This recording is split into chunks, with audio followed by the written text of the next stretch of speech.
Gold trusted gold buyers మీరు తాకట్టు పెట్టిన బంగారాన్ని విడిపించి ఈ రోజు ఉన్న మార్కెట్ ధరకు కొనబడను. తన కన్న కూతుర్ని 2 ఏళ్లుగా గదిలో బంధించింది ఆ తల్లి. ఈ అమానవీయ ఘటన శ్రీకాకుళం జిల్లా ఇచ్చాపురంలో జరిగింది. ఇచ్చాపురంలోని రైల్వే స్టేషన్ ఆపోజిట్ రోడ్లో ఉన్నటువంటి చక్రపాణి వీధిలో ఈ తల్లి భాగ్యలక్ష్మి కూతురుతో పాటు ఉంటుంది. ఎందుకంటే ఆ పాప మైనర్ కాబట్టి కొన్ని డీటెయిల్స్ మనం రివీల్ చేయటం లేదు. అయితే భర్త 10 ఏళ్ల క్రితమే చనిపోయారు.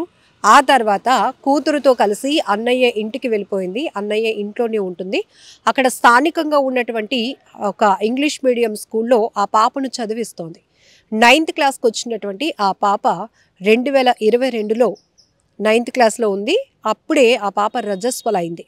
ఆ తర్వాత ఈ తల్లికి మూఢనమ్మకాలపైన ఎక్కువగా నమ్మకమో, అతి భయమో, అతి జాగ్రత్తో తెలియదు. కానీ ఒక్కసారిగా ఇలా రజస్వలైన కూతుర్ని బయటకు పంపకూడదు.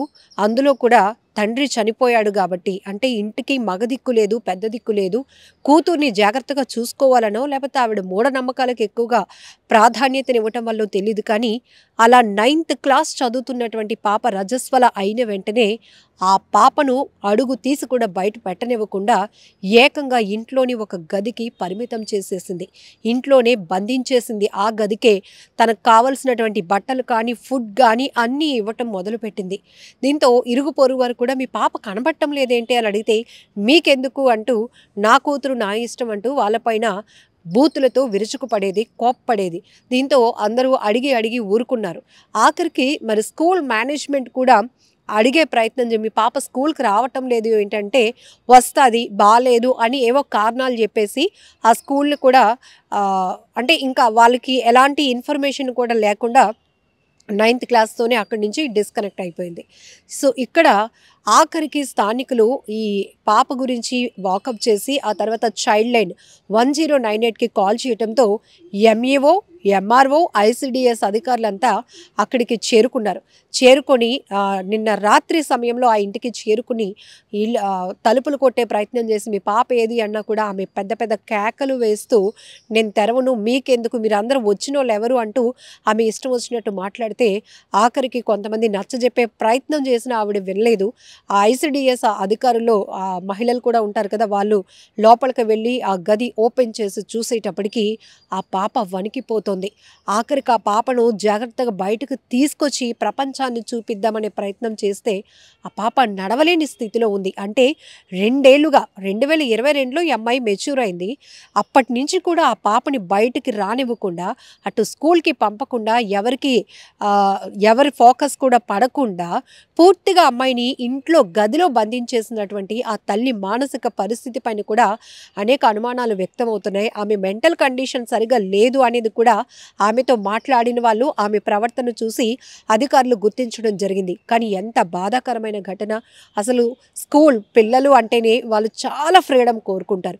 బాగా చదవాలని, బాగా ఆడుకోవాలని, ఫ్రెండ్షిప్ వీటన్నిటికీ కూడా వాళ్ళు ఒక ప్రయారిటీ ఇస్తారు. ఏదైనా ఫంక్షన్స్ అయితే బంధువుల ఇళ్ళకి వెళ్ళాలి, ఈరోజు మా అమ్మ మా నాన్న అక్కడికి తీసుకెళ్తారు, ఇక్కడికి తీసుకెళ్తారు, సండే వచ్చింది సరదాగా పార్క్ తీసుకెళ్తారు. ఇవన్నీ వాళ్ళల్లో రెగ్యులర్గా కనిపించే యాక్టివిటీస్. అలాంటిది ఆ పాప నేను ఇలా పెద్ద మనిషి అవ్వటమే పెద్ద శాపమా, ఇదేంటిది, ఇదేమైనా పెద్ద శాపమా అనుకునే స్థాయిలో ఆ కన్న తల్లి ఆ కూతుర్ని ట్రీట్ చేసిన విధానం నిజంగా చాలా బాధాకరమైన ఘటన. ఇప్పటికీ కొన్ని ప్రాంతాల్లో ఇలాంటి మూఢనమ్మకాల్లో మునిగిపోయిన వాళ్ళని చాలామందిని చూస్తూ ఉన్నాం. హెల్త్ ఇష్యూస్ అని, లేకపోతే కరోనా తర్వాత చాలామంది మెంటల్ కండిషన్ కూడా చాలా దారుణంగా పడిపోయింది. బయటకు వెళ్తే కొత్త వైరస్లు అంటేసుకుంటాయనో, అందరు చెడు చూపు మన మీద పడిపోతుందనో, లేకపోతే జాగ్రత్తగా మన పిల్లల్ని ఎవ్వరి కంట పడకుండా పెంచాలనో, ఇలాంటి మూర్ఖపు ఆలోచనతో పిల్లల్ని, పెద్దవాళ్ళని కూడా కొంతమంది అయితే ఇంట్లో బంధించేస్తున్నటువంటి పరిస్థితి ఉంది. ఇప్పుడు ఇక్కడ ఎంఆర్ఓ, ఎంఈఓ, ఐసిడిఎస్ అధికారులు అందరూ కూడా అక్కడికి వెళ్ళి ఆ ఇంటికి వెళ్ళి చేరుకొని ఆ తర్వాత ఆ పాపకు ఒక విముక్తి కలిగించినప్పుడు ఆ పాప ఇన్నాళ్లకు నేను బయటన ఇదంతా చూస్తున్నాను అని సంతోషపడాలా. ఆ కాళ్ళు చేతులు కూడా అమ్మకి పట్టులు పట్టేసాయి. అంటే అంటారు కదా, అసలు కదలకుండా అలా ఒకే చోట కూర్చొని ఉండి యాక్టివిటీస్ లేకపోతే ఎలా ఉంటాయో పాప ఈ వయసులో ఆ పాపకు అన్ని కష్టాలు. అంటే ఆ పాప నడవలేని స్థితిలో ఉంది. ఇమీడియట్గా ట్రీట్మెంట్ కోసం కూడా అధికారులు హాస్పిటల్కు తరలించారు. కానీ ఇలాంటి అమానవీయ ఘటన కోసం వింటే మాత్రం చాలా భయమేస్తోంది. ఒక్కసారి మీ ఇంట్లో అది ఏ ఏజ్ గ్రూప్ అయినా కావచ్చు, వాళ్ళ మెంటల్ కండిషన్ ఎలా ఉందో క్రాస్ చెక్ చేసుకోండి. వింతగా ప్రవర్తిస్తున్నారా, నలుగురితో కలవట్లేదా, నేను ఒక్కదాన్నే ఉండాలి, నేను ఇలాగే ఉండాలి అని మరీ మూర్ఖంగా ఆలోచిస్తున్నారా, మూఢనమ్మకాలను ఎక్కువగా నమ్ముతూ ఉంటారా, ఇటు వెళ్తే వెళ్ళకూడదు, అటు వెళ్తే వెళ్ళకూడదు, మా పిల్లల్ని వాళ్ళు చూడకూడదు, ఇలాంటి కాన్సెప్ట్లో ఎవరైనా ఉంటే గనక ఖచ్చితంగా మనం అలర్ట్ అవ్వాల్సిందే, మీరు అలర్ట్ అవ్వాల్సిందే. ఎందుకంటే వాళ్ళ మెంటల్ కండిషన్ ఏదో సంథింగ్ రాంగ్ అని మరి గుర్తించాల్సిందే. ఇక్కడ కూడా మరి ఆ బంధువులైనా కనీసం ఇన్ఫర్మేషన్ ఇవ్వాలి కదా. ఇప్పుడు ఆమె ఎవరైతే ఈ తల్లి భాగ్యలక్ష్మి ఉందో వాళ్ళకు చుట్టాలు అవుతుంది. మరి ఆ పాప ఏమైంది అనే క్వశ్చన్ వాళ్ళలోనైనా రావాలి కదా. అట్లీస్ట్ స్కూల్ మేనేజ్మెంట్కైనా కూడా ఆమె ఇలాంటి పరిస్థితిలో ఉంది, అందుకే స్కూల్కి పంపట్లేదు, కనీసం ఎవరొకరు ఇనిషియేట్ తీసుకొనైనా ఆ అమ్మాయిని రిలీవ్ చేసేలాగా ప్లాన్ చేయండి, ఆ బంధకాల నుంచి విడిపించేలాగా ప్లాన్ చేయండి అని ఎవరైనా ముందుకు వస్తూ ఉంటే కనుక ఈ పాటికి ఆ పాప కండిషన్ అలా ఉండేది కాదేమో.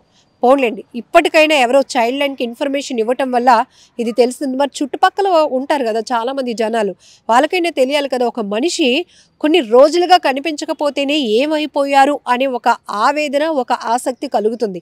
మరి అలాంటిది ఒక పాప మొన్నే కదా రజస్వల అయింది, ఆ పాప ఫంక్షన్ కూడా చేసినట్టున్నారు, అప్పటి నుంచి ఆ పాప కనిపించట్లేదేంటి, ఎక్కడైనా చదువుతోందా, ఎవరింట్లోనైనా ఉందా, ఇట్లాంటి వాకప్ చేసినప్పుడు కూడా ఇదంతా కూడా సోషల్ రెస్పాన్సిబిలిటీ.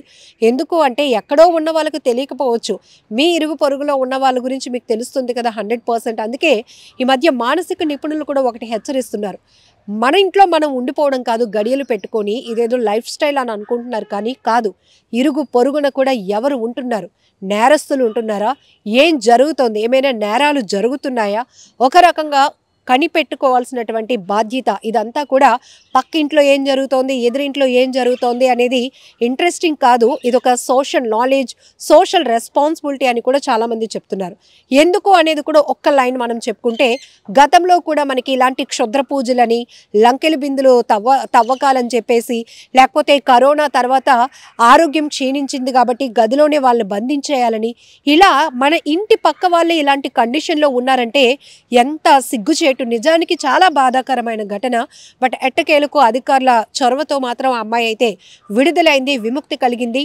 ఇప్పుడు ఆ పాపతో పాటు ఆ తల్లికి కూడా మెంటల్ ట్రీట్మెంట్ అవసరమని అధికారులు గుర్తించారు.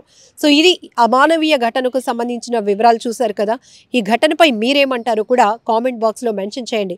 చాలామంది అతి జాగ్రత్తగా వెళ్తూ దాన్ని ఏంటంటే ఒక రకమైన ఒక బ్యాడ్ సిచ్యువేషన్లోనికి వాళ్ళు వెళ్ళిపోతున్నటువంటి పరిస్థితులు కూడా చాలామందిలో కనపడుతున్నాయి. ఇవి కూడా అనేక రకాల మానసిక రుగ్మతల్లో కొన్ని అంశాలుగా కూడా వైద్యాధికారులు కూడా పరిగణిస్తున్నారు. సో ఇట్లాంటి కండిషన్స్ ఎక్కడైనా ఉంటే కనిపించినా కూడా వాళ్ళ మాటలో కానీ, చూపులో కానీ, నడవడికలో కానీ బిహేవియరల్ చేంజెస్ ఏమైనా ఉంటే కనుక బి అలర్ట్. నిజంగా ప్రస్తుతం ఉన్నటువంటి సమాజం దేనికి ప్రయారిటీ ఇస్తుంది? ఆర్థిక సంబంధాల చుట్టూ మాత్రమే తిరుగుతుంది. మళ్ళీ ఎన్నికలంగానే చాలా విరక్తి కలుగుతున్నాం. మంచి అనిపిస్తుంది కదా, లేడీస్ కూడా ఛాలెంజింగ్ జాబ్స్ చేసినప్పుడు చాలా బాగుంటది. ట్రాఫిక్ అసిస్టెంట్స్ గా నియమించిన ట్రాన్స్జెండర్స్ అందరితో సాల్యూట్ చేయించుకుంటున్నారు. ఫుడ్ డెలివరీ ఇవ్వటానికి వెళ్ళినటువంటి డెలివరీ బాయ్ అనిల్ పై కళ్ళ ముందు